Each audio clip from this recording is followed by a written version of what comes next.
तो फिल्म शुरू होती है। वह एक कार्यालय कर्मचारी है और कल रात की पीने के बाद अब उसके पास एक तेज सिर दर्द है। तब अगले ही पल वह होश में आता है क्योंकि मक्खियाँ उसके पास बिन भी न रही है। नींद से जागकर वो बगल में देखता है। तब वह अपने बगल में पड़े एक मरे हुए चूहे को देखते हुए चौंक गया है। वह जल्द ही महसूस करता है कि उसे एक बड़े कमरे के अंदर, जो किसी तिजोरी की तरह है, उसमें बंद कर दिया गया है। वह कमरा एक बंद लोहे के दरवाजे के साथ लगभग 30 बाई 40 का है और उसमें एक अलमारी भी है। उसके पास चारों ओर कमरे में बहुत सारी मक्खियाँ हैं। उसके सिर के ऊपर एक लैंप भी है जो कई मक्खियों से भरा है और वो चारों ओर घूम रही हैं, या यहाँ तक कि चूहे के अंदर भी। तब वो समय की जांच करने के लिए अपनी घड़ी को देखता है और फिर वो लोहे के दरवाजे को खोलने की पूरी कोशिश करता है, लेकिन कोई फायदा नहीं हुआ, जिस कारण वो चिल्लाता है और दरवाजा खटखटाता है, लेकिन जल्द पाता है कि कोई उसकी मदद नहीं कर रहा है। उसे यह भी पता नहीं है कि वो कितने घंटे इस कमरे के अंदर है। वह तड़पते हुए कब से बाथरूम का उपयोग करना चाहता है।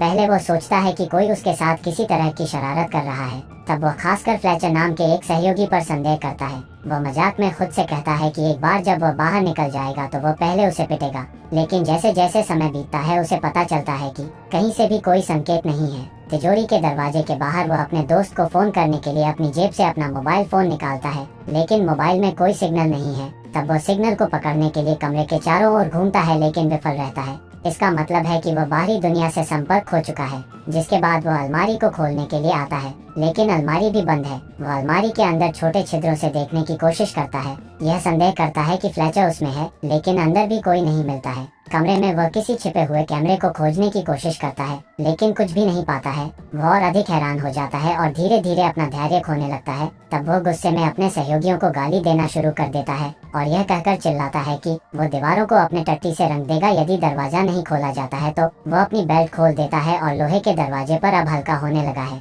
चिल्लाते हुए उम्मीद करता है कि कोई उसकी बात सुनेगा, लेकिन वह धीरे धीरे थका हुआ महसूस करता है और अब शांत हो जाता है, क्योंकि अब उसके पास पूरे दिन में खाना और पानी नहीं होता है। वह अपने सहयोगी फ्लेचर को धमकी देकर डांटता रहता है कि वो उसे पुलिस को सौंप देगा अगर वे उसे बाहर नहीं जाने देते हैं तो, लेकिन अब भी उसे कोई प्रतिक्रिया नहीं मिलती है। ऐसे ही एक दिन बीत जाता है। वह अपनी नींद से जागता है। वह अपने मोबाइल फोन पर फिर से सिग्नल की जांच करता है, लेकिन वह गलती से फोन को जमीन पर गिरा देता है और अब फोन पूरी तरह से टूट गया है। लेकिन अब बिना पानी के वह नहीं रह सकता, जिस कारण वह जीवित रहने के लिए अपने जूते को उतारता है और उसमें पेशाब करता है। फिर वह प्यास के तहत अपना पेशाब पीता है। अब वह अपने अकेलेपन से दीवाना होने लगता है और भूख उसे पागल बना रही है, जबकि वह अपनी हताशा को बाहर निकालने के लिए प्रकाश ट्यूब को मार रहा है। तब वह अचानक ट्यूब में एक एक चाबी को देखता है, इसलिए चाबी को निकालने के लिए वह तुरंत ट्यूब को निकाल फेंकता है। चाबी निकालने के बाद वह उसका उपयोग अलमारी खोलने के लिए करता है। तब उसे ऑक्सीजन के 2 टैंक और एक हथौड़ा और छेनी सहित कुछ सामान मिलता है, जिसमें वेल्डिंग उपकरण भी शामिल होता है। तब वह लोहे को तोड़ने के लिए अलमारी से हथौड़ा और छेनी लेता है, लेकिन जल्द पाता है कि यह सब बेकार है। तो वह दरवाजे को जलाने की कोशिश करने वाले मशाल के साथ इकट्ठे वेल्डिंग उपकरण के साथ दरवाजे को जलाने का फैसला करता है। लेकिन समस्या यह है कि वो नहीं जानता कि इसका सही से उपयोग कैसे करें। तब वह कुछ ही मिनटों के बाद उसे छोड़ देता है और निराशा के अलावा कुछ नहीं पाता है। लेकिन एक कोशिश में वेल्डिंग गन की लौ उसके जीवन की आशा को फिर से जगा देती है। फिर वह इस तरह से कुछ पाने की उम्मीद में लौ को फायर अलार्म को जलाने की कोशिश करता है, लेकिन वो एक नकली अलार्म है जो बिल्कुल भी काम नहीं करता है। हम देखते हैं कि वह पानी की कमी और भूख उसे फिर से निराशा में ले जाती है। तब वह खुद को हारा हुआ महसूस करता है और अपनी भावनाओं को बेतहाशा बाहर निकालने के लिए अलमारी को तोड़ने लगा है। अपना गुस्सा निकालने के बाद वह नीचे कोने में बैठ जाता है और खाली पेट के कारण वह अब आराम करने के लिए वह अपनी ऊर्जा को जितना संभव हो सके बचाना चाहता है। ऐसा करते हुए अचानक अलमारी के पीछे की दीवार में उसे एक छेद दिखाई देता है। वह हथौड़ा उठाता है और छेद खोदने के लिए छेनी का उपयोग करके एक सुरंग बनाने का प्रयास करने लगा है, क्योंकि अब कमरे में ऑक्सीजन भी धीरे धीरे खत्म होने लगी है। जिंदा रहने के लिए वह कैन से कुछ ऑक्सीजन लेने लगा है, जिसके बाद वह बेहतर महसूस करता है। तब खाने के लिए वह जमीन पर पड़े चूहे को देखते हुए कीड़े उसका ध्यान आकर्षित करते हैं। जीवित रहने की इच्छा उसे रेंगने वाले कीड़ों को खाने के लिए मजबूर करती है, हालांकि उसे यह भी पता है कि उन्हें खाकर वो बीमार होने वाला है। उसके बाद वो अपने अथक प्रयासों से छेद खोदने पर काम करना जारी रखता है। छेद बड़ा हो जाता है और वह उस दीवार के अंदर स्टील की सलाखों को भी देख सकता है। वह स्टील की सलाखों को काटने के लिए वेल्डिंग गन का इस्तेमाल करता है। बड़े छेद से प्रकाश आने के तुरंत बाद उसे एक प्रेरणा मिलती है। अंततः वह दीवार के उस पार निकलने लगा है, क्योंकि इस पल का उसे कब से इंतजार रहा है। अब भी दीवार के अंदर की जगह उसको चौंका देने वाली है, क्योंकि यह उस कमरे की तरह एक समान कमरा है। फिर से दरवाजे को देख वह उसी समय टूट जाता है, यह अपनाते हुए कि उसके प्रयास व्यर्थ हो चुके हैं। लोहे के दरवाजे पर अपना गुस्सा निकालने के बाद वो दूसरे कमरे की जांच करना शुरू कर देता है, जिसमें उसे एक दीपक और एक लाल ताबूत मिलता है।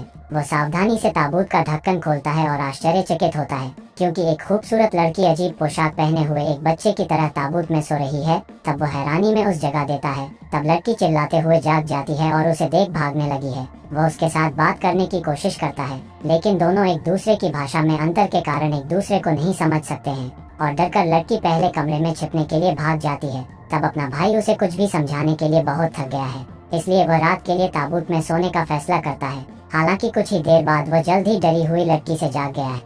तब लड़की ने उसे सुरंग खोदना जारी रखने के लिए कहा, लेकिन अब उसने काम करने के लिए आगे बढ़ने की ताकत खो दी है, क्योंकि वह बहुत भूखा और प्यासा है। इसके अलावा उसके हाथों में चोट भी लगी है, जिस कारण उसे औजार छोड़ना पड़ता है और आराम करना पड़ता है। पर लड़की सोचती है कि वो सिर्फ सुस्त है, तो वह छन्नी और हथौड़ा उठाती है और खुद दीवार खोदना शुरू कर देती है। लेकिन यह इतना भी आसान नहीं है जितना उसने सोचा था। कुछ समय बाद लड़की अचानक पेशाब करना चाहती है, जिस कारण वो दूसरे कमरे में दौड़ती है, लेकिन आदमी द्वारा उसे रोक दिया जाता है। लेकिन लड़की समझ नहीं पा रही कि उसका क्या मतलब है। यह पता चला है कि वह अब 3 दिनों से पानी नहीं पिया है और उसका पेशाब उसके जीवित रहने के लिए काफी महत्वपूर्ण है। हालांकि हिचकिचाहट में लड़की उसके जूते में से एक में पेशाब करती है और वह बिना किसी दूसरे विचार के उसका पेशाब पीता है। हालांकि लड़की उसकी भाषा नहीं समझ सकती है, फिर भी जीवित रहने के लिए उसके लाख समझाने पर वह अपना थोड़ा पेशाब पीती है। वह उसे जीवित रखने के लिए मरे हुए चूहे में से कीड़े खाने के लिए भी कहता है, लेकिन वह तुरंत ऐसा करने से इनकार कर देती है। कीड़े खाने के कुछ समय बाद वह फिर से सुरंग खोदना जारी रखता है। तब लड़की हताश महसूस करती है और उसकी किसी भी प्रकार की मदद नहीं कर सकती है,